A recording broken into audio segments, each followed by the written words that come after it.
Most of you who clicked on this video probably have a pretty good idea of what Scuf is. I'm starting to lose count of how many popular streamers are sponsored by Scuf these days. But not me, because I stream to like 3 people on a good day. The brand you may not be familiar with is Gamesir. I've reviewed Gamesir controllers in the past, and I'm not gonna lie, these guys are growing on me. They make some great controllers. Honestly, their last controller was a bit of a flop, so today I'm reviewing their newest controller, the Gamesir G7 Pro, and putting it up against Scuf's answer to the more budget-friendly Pro controller, the Scuf Valor Pro. Before we talk more about the review, I want to talk about me. I started this channel a few years ago, and many of you have helped me grow to where I am today. Hitting 1,000 subscribers was a huge milestone, and I'd like to thank you for proving that little voice inside my head wrong. You suck. You'll never reach 1,000 subscribers! If this video brought you some satisfaction today, smash that like button. And if you want to help me reach my new goal of 5,000 subscribers, you can subscribe to the channel for free, and I'll eventually stop crying myself to sleep at night. A lot of you have been commenting on my previous controller reviews about how much you enjoy the format and information. That's really helpful feedback, and with that in mind, I'm going to keep the same format for this review today. I'll be reviewing these controllers on the following categories: comfort, inputs, battery, software, and aesthetic. This time around, I'll be testing controllers on games like the Battlefield 6 Beta, Delta Force, Monster Hunter Wilds, and Towerborn. The G7 Pro comes in at $80 while the Scuf Valor Pro is $100. This makes the Valor Pro the most inexpensive Pro controller Scuf has ever made, while this is Gamesir's most expensive non-mobile controller to date. As far as compatibility goes, both of these controllers are compatible with Xbox and PC. Sorry, PlayStation viewers, I promise we'll do a review with PlayStation-compatible controllers soon. Liar! By the end of this review, you'll know the strengths and weaknesses of both controllers and what controller will be the best for you. I'll also share with you the controller that I'm picking as the clear winner between the two. Or will it be too close to call? We'll have to see. We'll start off with the newest controller from Gamesir, the G7 Pro. You might have heard about Gamesir before. Their Cyclone 2 controller is one of the best controllers on the market. Their previous controller to this one, the Super Nova, was awful. Let's see if they learn from their mistakes. This controller feels premium. In terms of comfort, it feels way more like a $200 Pro controller. The rubber grips are very comfortable and are just the right amount of grippy. The size is great for me, and I have smaller hands, so just keep that in mind. It's slightly wider at the top than an Xbox controller, but has a very similar silhouette and shape. If you like Xbox controllers, you'll love the G7 Pro. It's also a good weight. It's heavier than the Cyclone 2 by just a little bit, but not as heavy as an Elite controller. An excellent middle ground between the two. There's really no issues here at all. I give comfort a 5 out of 5. The inputs on this controller are also top tier. The Mag-Res TMR sticks feel really smooth and responsive, with a more subtle snapback than most controllers. The best way to describe this in a simple way is that you need less pressure to tilt the stick than you do on most controllers. This makes it easier to make fine-tuned adjustments in FPS or racing games because you're not fighting the stick's attempt to snap back to the middle. They feel very similar to the Cyclone 2, and that is a very good thing.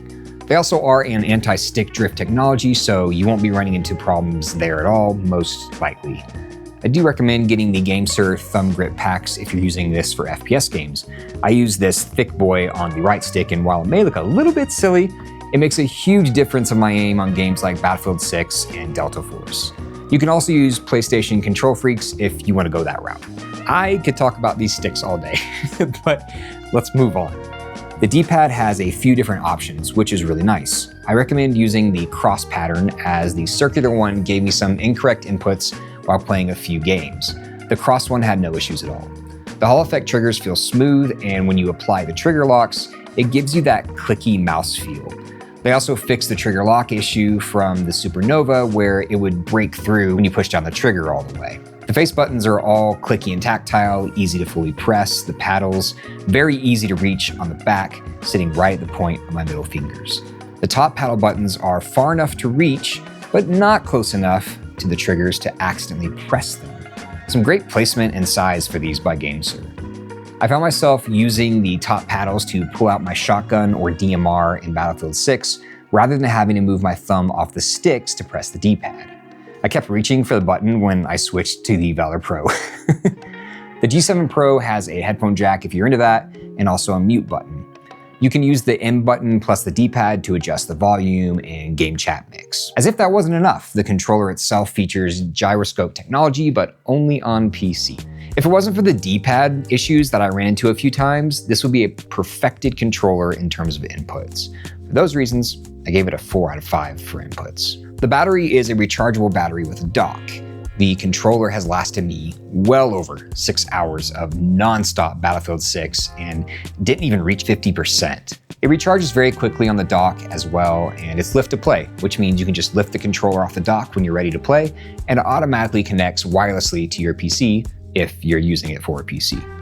It will also automatically turn off when idle, but you can turn that off if you don't like it. For battery, this controller receives a perfect 5 out of 5. Gamesir uses a similar software design as its previous controllers. It's a different software altogether, which is kind of weird. This version is called Nexus, and you can download it on their site. In general, it's very easy to navigate and simple to make changes like button mapping or pull rate. It can be a little bit more complex as you fine-tune the controller, but it's still better than most software experiences. You can save up to 4 profiles on this controller, which is very impressive.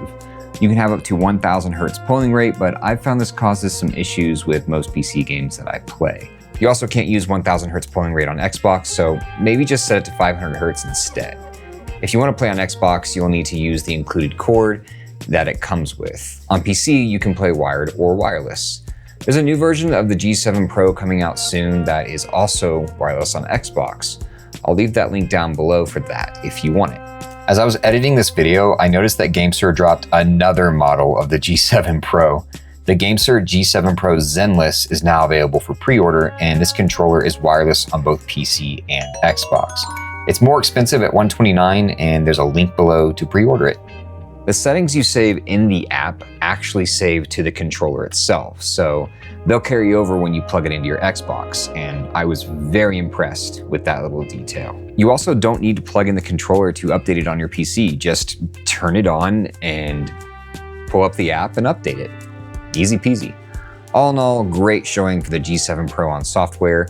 I just wish it was wireless on Xbox. I'll give this a 4 out of 5, and I'll probably end up picking up the wireless version for Xbox at $100 for pre-order as of creating this video. This is easily the best looking controller Gamesir has ever made. A clean white and gray color with minimal logos. The clear triggers and top paddle buttons are a really nice touch. The faceplate and grips are magnetically secured, making it easy to change the look of this controller however you want.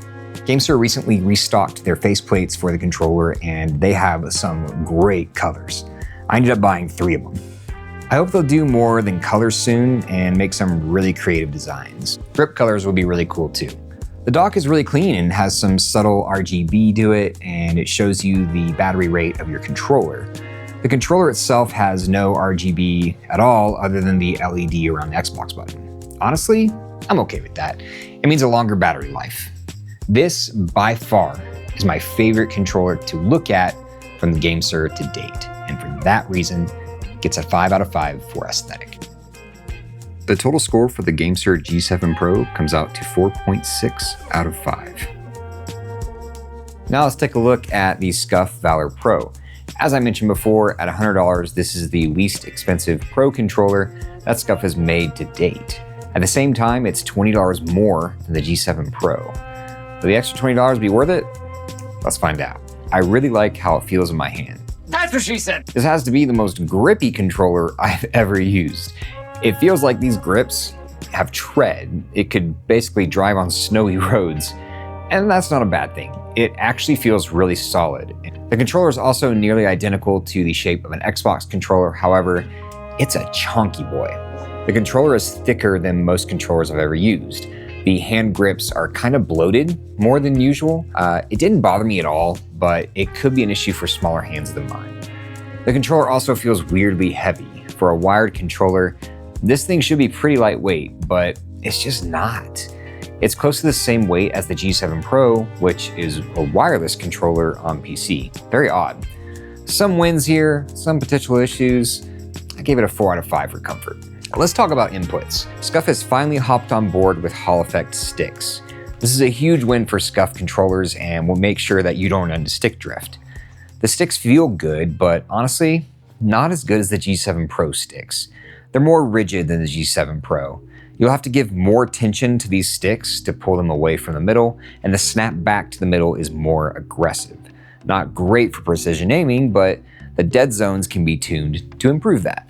But what if I told you that you can't change the controller's dead zones at all? More on that in a little bit. The triggers are also great and versatile with smooth gliding by default and snappy clicking with the hair trigger locks. Although they don't appear to be Hall Effect triggers. The bumpers are a bit larger than normal, making it easy to press the bumper without moving your finger from the trigger, which is a really nice touch. The face buttons feel a little bit stiff, and the paddles do too on the back. Though stiff, the paddles are really nice, and there's 4 programmable paddles on the back of the controller.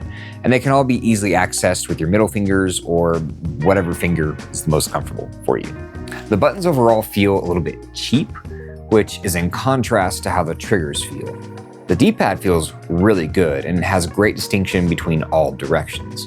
Fighting games would benefit greatly from this over the G7 Pro.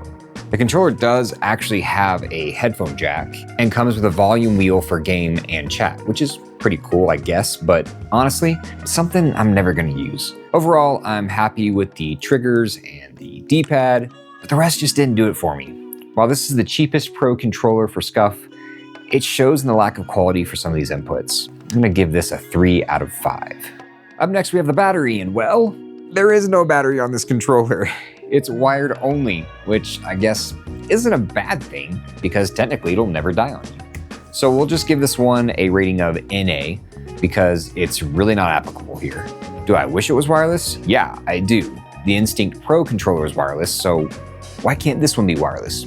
While we're talking about things that this controller doesn't have, let's talk about software. Yeah, you guessed it, there's no software for this controller. Okay, it's not all bad though. One of the strengths of not having software is being able to make changes to the controller without having to open up an app or tinker in some software. In the case of mapping paddles on the back of the controller, this is great. You can assign the paddles without using any software, and you have up to 3 profiles with different configurations. That's actually a pretty big win in my book. What's not a win? Not being able to change literally anything else. No dead zone customization, no button mapping, no vibration settings, nothing. You can update the controller and change the polling rate, but you have to turn the polling rate down in order to use it on Xbox. And on top of all that, as I mentioned before, there's no wireless functionality. Why is this controller $20 more than the G7 Pro again? None of this is adding up. A sloppy 2 out of 5 for software. One of the ways the controller redeems itself is in the aesthetics. It's a clean controller with minimal branding. Scuf has some really cool and unique textures around the controller that I really like. The real game changer here is in their faceplates. Unlike Gamesir, they have a plethora of faceplates to choose from. You can customize a controller that feels unique to you. My only real gripe with this is the white Xbox button. Not sure why it isn't black or gray. Weird decision. All that aside, I love all the options for customization. 4 out of 5 for aesthetics. The Scuf Valor Pro average score is 3.25 out of 4. If we had given the battery a 5 out of 5 instead of NA, it would have been a 3.6 out of 5. Now, let's talk about who these controllers are good for. The G7 Pro is an all-around masterclass controller. It's great for people who like high customization for their inputs, but also want a controller that performs really great just out of the box. You've got great options for PC and Xbox. I also wouldn't be surprised if we see an Xbox dongle for this controller in the future from Gamesir. Add their high-end inputs to the possibility of more customization. This is a top-tier controller at an unbeatable price of just $80. For the Scuf Valor Pro, I think this is for a no-frills gamer, and I don't mean no frills in terms of aesthetics, I mean it in terms of just wanting to pull the controller out of the box, plug it in, and use it. No need for dead zones, trigger dead zones, vibration settings, or gyroscope. I mean a simple just plug it in and use it. If you don't need wireless, this is also a good option. And of course, if you want a controller to be loud and colorful, There's plenty of options out there with all their faceplates. But is all that worth a $100 controller? I'll let you decide. As for me, I think my pick is pretty clear. The Gamesir G7 Pro is the best controller I have ever used. The Cyclone 2 was an incredible controller. The G7 Pro has taken Gamesir to the next level. I'd say this controller is even better than some of the more expensive $200 controllers I've reviewed in the past. In fact, it is better in just about every way. So congrats to the folks at Gamesir who completely ghosted me on attempting to get this controller early for reviewing purposes. Seriously though, if you guys keep pumping out controllers like this, you can ignore me all day. If you feel like you absolutely have to have a Scuf controller or you really like the faceplates Scuf has to offer, go check out my review of top-end Pro controllers. I think you'll find there are some options there just for you. I hope you enjoyed this review of the G7 Pro and Valor Pro. If you did, you can help me win favor with the algorithm by liking the video and subbing if you'd like to see more content just like this. If there's a controller you haven't seen me review yet that you think I need to check out, leave a comment below and tell me what I'm missing out on. Thanks again for tuning in and supporting the channel. It means the world to me. Be sure to love others today, and even more importantly, be sure to love yourself. Bye.